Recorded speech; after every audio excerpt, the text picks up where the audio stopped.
What is going on? It's Alex coming back at you with another video, and today we're going to be breaking down the top 10, technically 14, interior offensive linemen of the 2025 NFL Draft. If you are new, feel free to like, comment, and subscribe. It's always appreciated. It's the offseason. It's dying out here, but we're going to be doing all 32 teams deep dives. We've already gotten 4 of them out, and we're going to be having probably another 6 coming next week. So super excited for that. Let's get right into this because let's not waste any more time. Of course, shout out to the sponsors of the show. UnderDog Fantasy is amazing. If you want to enjoy sports, have some extra cash lying around, feel free to use my code. They give you 50% match of $10 or more, up to $250. So feel free to use that. Sends me a $60 check. So obviously, would love you to do that. But again, make sure you do it responsibly, do it legally as well. Starting out, this is how I grade the position. I think it's very key for me to tell you guys exactly what I mean when I start talking about things, and it gives a little bit more context. You will see a ranking from, I believe it's 14 to 1, and it will explain the direction that I think these guys are going to be going in. But I also like having those tiers. My grading system, it's out of 100, so you can get a general idea, but I think having those tiers really allows you guys as viewers to understand what the role I think they will play, especially year one in the NFL. Now, guys can move up a tier, guys can move down a tier. That's definitely on the table. But I still like to be able to, show you guys exactly what role they'll play, because I think it adds a bit better context. There's an it factor that I put in here versus like where it's good motor or maybe bad motor, where it's just somebody who is extremely smart and maybe, a good IQ grade doesn't explain how great they are. There's just certain things where if I don't feel like my grading scale properly represents their talent, I'm going to go and put it in there. So I've got to make sure that everybody's graded fairly. It's kind of a checks and balances on my grading system. But looking at actually how I grade the players, I look at pass block, run block efficiency. At the end of the day, it is the whole product that truly matters. I don't want to be extremely I don't want to extremely overanalyze anything. But when it comes to pass blocking, essentially it is efficiency. No, it's not looking at straight pressure rate, because I think that's stupid. It's essentially saying, is your pass blocking NFL caliber? If it is effective but something that won't work in the NFL, I'm not going to give you a good grade. If you luck into basically just tapping somebody and then them just switching off to another player or just double teaming the whole time, you're not going to get a great grade because you're not actually blocking. So there's a lot of factors that go into it, but I like having a holistic view on pass and run block based on, just basically how do they project to the next level. And, for people who are trying to learn how to scout, it takes a lot of time. Like, you'll understand where, like, you'll start finding things that you love in players, and maybe those things that you love aren't exactly correct, but over time, you'll learn to shave things down. Like, for me, I really do love guys who like to sit into their heels and don't get on their toes too much. This class is not one for me in that regard, but that's just something that's super critical to me. And that blends in with mechanics right there. I'll skip anchor. I'll jump back to it in a second, but mechanics, it's essentially how's your footwork? So lower body mechanics, how is your hands? Upper body mechanics, do you stay square to your target or do you freeze up in the middle of your blocks? A lot of guys unfortunately do that as well. Anchor is, can you hold your ground? Now, something I've added in recent memory is with my grading, the re-anchor ability, because I think that's also key. A lot of guys can get surprised. A lot of guys can, they might just not have prepared for their proper angle, and you kind of should, but being able to reestablish yourself is almost more important, because if I have somebody who's rock solid 80% of the time where you're not moving him at all, and then that 20% of the time he can't stop getting pushed into the quarterback, I'd prefer someone who's 50-50, but on that other 50%, like, let's just say 45% of the time they'll stop themselves.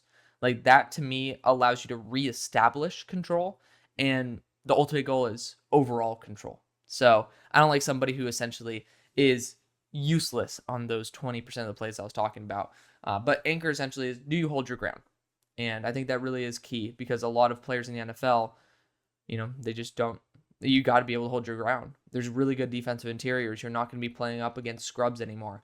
Now, looking at power, that's self-explanatory, man. It's upper body power, lower body power combined. Do you drive people? Do you have pop in your hands? Mobility, also pretty self-explanatory. Are you agile?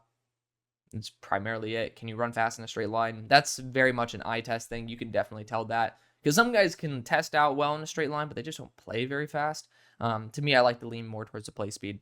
And then IQ, do you actually process stunts properly? Do you know who to block? When you're on the move, especially in like wide zone blocking, do you know where to go?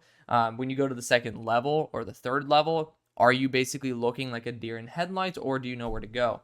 IQ has been a contentious topic for a lot of interior offensive linemen for me over the past couple years, but this year hasn't been too shabby. And then hands, where do you place your hands? I know that there's like hand fighting and stuff. I like to fit that into mechanics, but basically hand placement.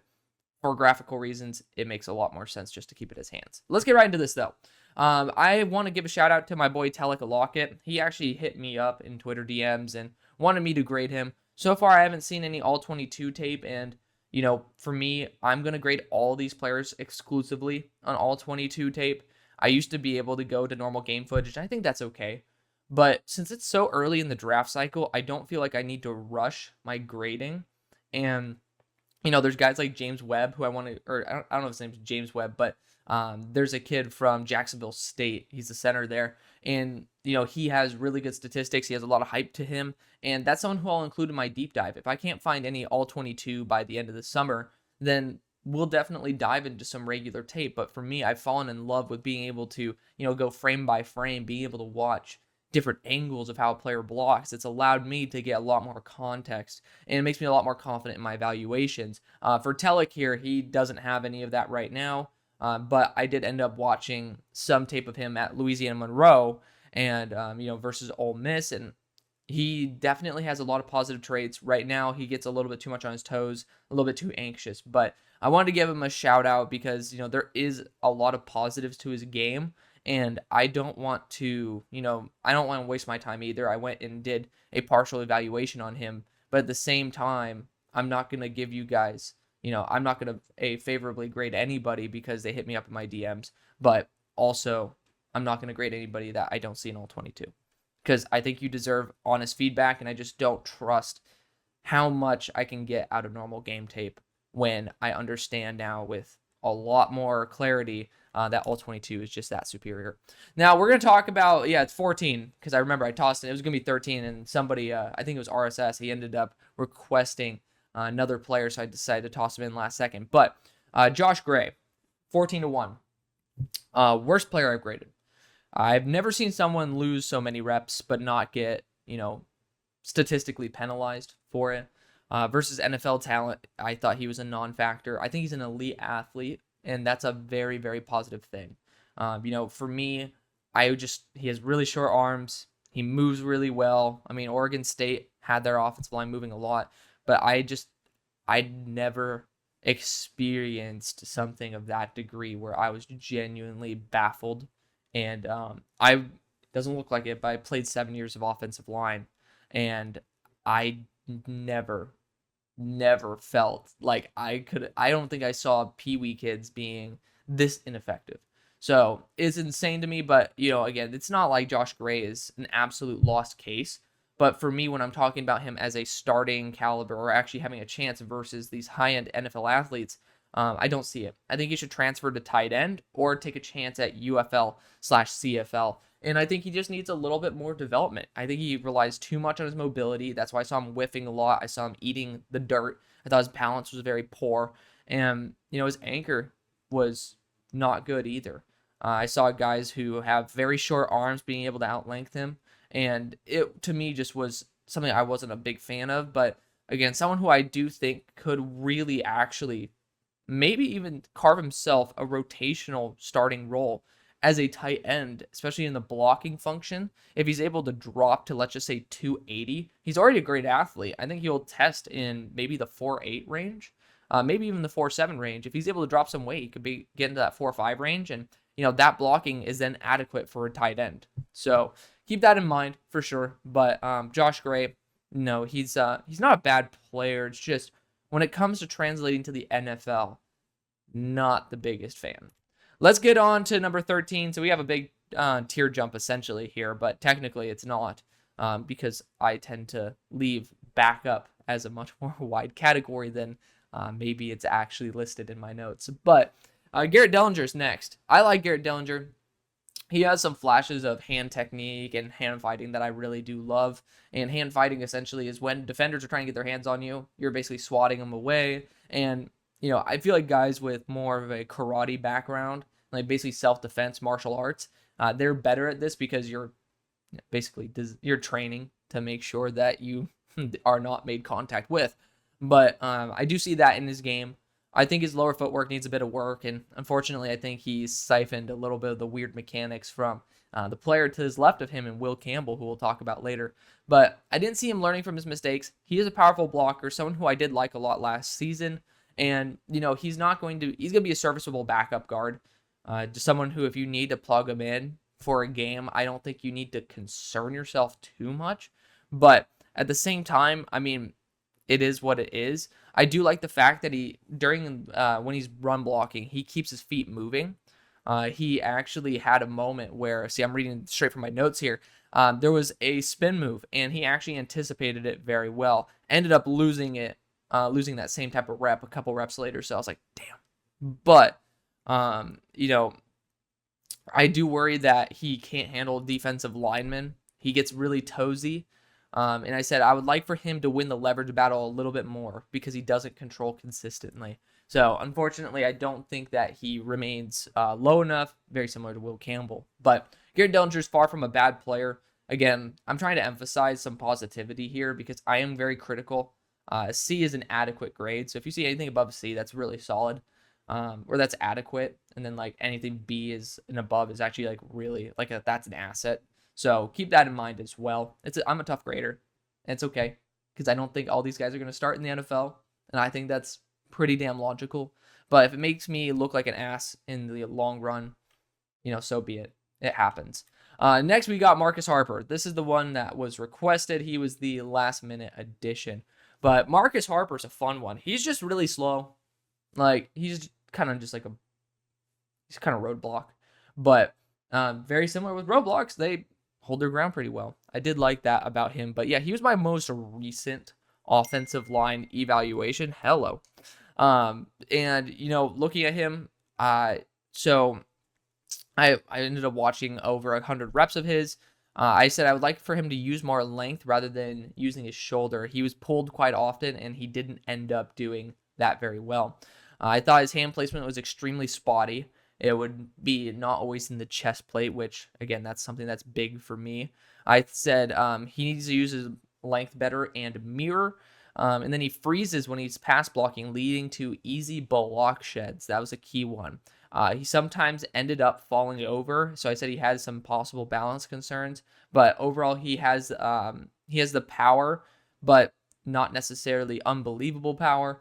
And it actually ended up working out well in the run game. So don't take dream fits too seriously as well. It's there for more fun than anything. But Marcus Harper is just below being into that respectable tier. So going on into that developmental tier from backup, we got Ernest Green. So yes, I do have some tackles in here. I am thoroughly confident that Ernest Green should be a guard. There's a couple guys that I kind of wish I included, like Josh Connerly, that I think could have been probably around this range as well, maybe a little bit higher. But Josh Connerly is such an athlete, and I don't know if he's at a weird spot. So we'll talk about him probably with the deep dive. But I really do have faith in Ernest Green. He's just not very mobile. There's not any traits about him that are bad necessarily. It's just I had a lot more faith in his liabilities being limited as a guard versus in terms of his lateral mobility. And there was a particular rep where Tate Ratledge, who we'll be talking about later, ended up pulling and acting as a tackle. And watching Ernest Green, who usually looks like a ball of anxiety, he's not the most patient guy on planet Earth, watching how much more confident he played, and you could just tell. You're around someone who's anxious, you'll feel how anxious they are. But when you're around someone who's calm and confident, you also know. Ernest Green looked a lot more confident, and he was playing versus interior defensive line builds, and I thought he did an excellent job at that. So Ernest Green has a positive outlook for me. I think he's a developmental guard. I think he could actually potentially get in some starts in there, absolutely, but I want to see a bit more mobility before I can give him that credit. If you see a C-, that's probably because it's in that 6 range, and that's something that needs to get kicked up a little bit more. Miles Frazier is next. That's a tier jump as well. He's almost a fringe starter for me. But the problem is, very similar to Marcus Harper, he's just like a ball of meat. I mean, he is 330 pounds. He's very immobile. He will be there and he will stand his ground, but he's not really moving anywhere. And that's why I thought he wasn't very good as a pass blocker. He got caught out of position a lot of times, allowing easy angles for defensive interiors to get to the quarterback. But, you're not pushing him back. Like, he arguably is one of the better anchors that I've ever studied. He's very powerful. The run game, he really can get his grips in on you. And that's awesome. I think that his hand placement needs to be a little bit more improved, and maybe his run blocking can get to an A+. But also, the hand placement was primarily an issue in the pass blocking because I don't think he could land his hands properly, like to get on the outside of the shoulders. But Miles Frazier, like, he can turn you in the run game. He's actually very good in terms of processing overall. I was a big fan of his game. Like, it's just he's super immobile, and you're going to use him primarily as a run blocking guard. So, he's going to be somebody who will be a project for you. But I do think that he could end up being a massive asset on a roster. At number 9, we got our first fringe starter here in DJ Campbell. Was he the first or the second? One of them. One of the first guys who I studied in this guard class. It was first or second. I'm actually scrolling up in my notes to see. He was my first one. So he's somebody, I do love the fact he initiates contact. A lot of guys receive contact. He's the one who initiates it. What was so weird is that he gets moved like he's 300 pounds, but he also moves like he's 300 pounds. Really saw mobility for the fact that he was 350. He's dropped, or 340, excuse me. He's dropped to 332. Someone who actually ended up tracking an edge rusher who did a stunt around the tackle and basically played tackle for that rep. I thought that was awesome. Technically, you could list him as a potential tackle, but it's going to be very, very tough to imagine him going from guard to tackle in the NFL. But somebody I did love where he was placing his hands right in the chest plate right there. I just said one of his reps, he ended up getting his feet ended up stopping, and he got anxious. So Braylon Trice ended up getting a sack because of that. You can just tell he needs to be a bit more calm, and that will come in time. But also his anchor, I don't understand how someone of that size can't have a good anchor, but it is what it is. There's a lot to love about DJ Campbell, but I do think that's something that needs to be addressed. Jonah Monheim, he's actually a center this year, but was a left tackle last year. Someone who I've really, really loved. And again, we're seeing a tier jump right here as well. Talking about proficiency, this guy's awesome. He has pop in his hands. He's really agile. Like, the problem is, he has an F grade, like probably one of the worst anchors I've ever seen as a tackle. I did see it be better when he was a guard. So we'll see what happens there. But as a center, I don't really know if he's going to have as big of issues. Like, it was more so the speed that would cause him to be moved back more than just the size. So I do like what the potential could be there. Super smart player. I think that he's just overall one of those guys who I have full faith in, except for the anchor. And I'm praying that that doesn't come to bite him. Otherwise, I'll have to drop him by like 3 points with my it factor. Now let's talk about Armand Membu. Already talked about him in my tackle video, so you can go over there and watch it. But he's 6'3", 314. He's a guard build. He's just playing right tackle right now. But, he has elite hand fighting. He just doesn't land his hands properly in like the run game. So that's the difference between mechanics and hands when I ended up highlighting the fact that he has elite hand technique. So again, hand placement, that's what hands is. But, somebody who's a very, very good mover. He's literally built to be a guard. But he has elite pass blocking IQ. In the run game, he really does struggle, though. So I think when there's less for him to account for as a guard in terms of his range where he needs to process where to go, I think it will get better. Now let's talk about Tate Ratledge. Tate Ratledge is the definition of high floor, low ceiling. You know exactly what you're going to get with this guy. Everything is good. Everything is good. But nothing is really bad about him. I said he has solid movement skills and he has good pop. He can sometimes move himself out of position, but he also is smart enough to self-correct. I said that I would like a bit more post-snap processing, but overall it was really good. I said I'd like him to use his feet a little bit more during the whole rep. Sometimes he'll freeze his feet. He has a good flash of re-anchor as well. And I just said he needs to keep his feet driving in the run game as well. Initial anchor has been spotty, but the re-anchor is there. IQ on the move. So, let's just say a wide zone run has been a little bit iffy, and really did love his pass blocking overall. And I want him to use a little bit more length. He needs to get his hands inside on his run block, and he ended up getting long-armed by number 91, I think is Otis on Bama for a pressure, but that ended up being what hurt him. So that could have been the reason why. So there's some little notes right there. Jaden Roberts is my number 5 interior offensive lineman. Remember, there are tackles included in this, so he's technically my guard 3, spoiler alert. But this guy is just pure potential. I think he could be a tackle. Really long arms, really good motor as well, good mobility. You know, he just gets a little bit too toesy, especially in the run blocking. And toesy means you lean on your toes, which means you have poor leverage, poor balance, which means you can get shed easily. That was what caused him to lose a lot of the reps that he did. But when he actually sits into his heels, you're not pushing him back. So I'm really hoping he gets a lot better with that. That's why he has a lower mechanics grade as well. He has excellent length usage, and he just needs a bit better awareness of what's going on around him, because sometimes he can look like he's a little bit fresh and a little bit new. But Jaden Roberts, phenomenal. I don't think that he'll get drafted as early as he should, but he's somebody who I have a ton of faith in. Then we got Will Campbell. I'm going to keep this short and sweet because he's probably going to be a left tackle, but he's 33-inch arms. I just think that, you know, he ended up playing really well versus interior defensive line builds as well. Maybe Justin Ogbigbe is just that ass, but he's a 4th-round pick, so hopefully he's not for the Chargers' sake. Overall, I mean, I just think that he has some weird mechanics, but he's a feisty dude. He's someone who I have a ton of respect for. I think he should be a top 10 pick because he's going to be a really good guard. He'll be a starter at guard or at tackle.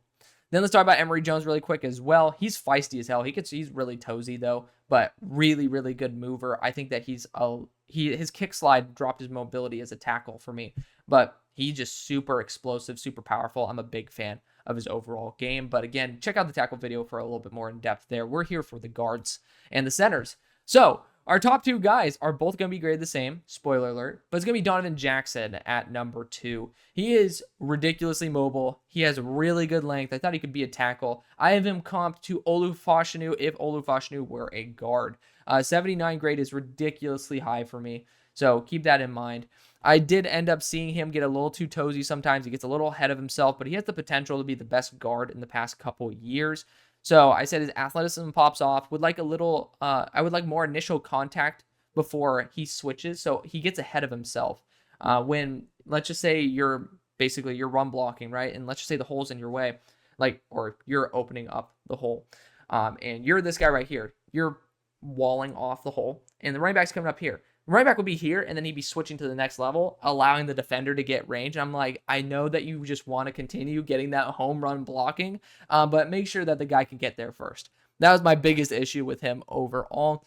I thought he did an excellent job. Like, he had some struggles versus quicker defensive interiors because I think his processor is still developing, but I ended up getting blindsided by some stunts as well. But I do love the fact that, you know, versus guys like Mason Graham who are like really, really solid defensive interiors, he was able to pretty much go like bar for bar, band for band, like as Brochno calls it, stank for stank. Like, he knows how to win those reps, and that's awesome. And I can only see that going upwards in terms of that trajectory. Someone who I have a ton of respect for. Donovan Jackson's great. Solid build as well.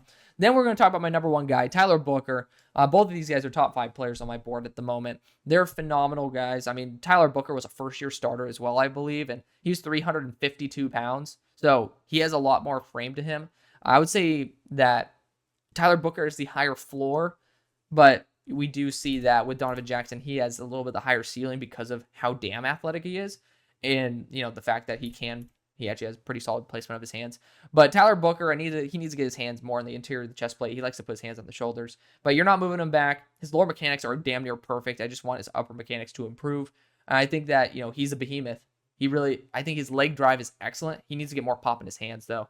And I think maybe if you start popping on the inside of the chest plate rather than just grabbing the shoulder pad, could be the case. But Tyler Booker is phenomenal. I really do think he could be a Pro Bowl, if not an all-pro level guard. Hard to find guys who are like that. My comp for him is J.C. Latham if J.C. Latham kicked into guard. So that's going to be the video. Thank you so much for watching. I love y'all. See you on the far side. Peace.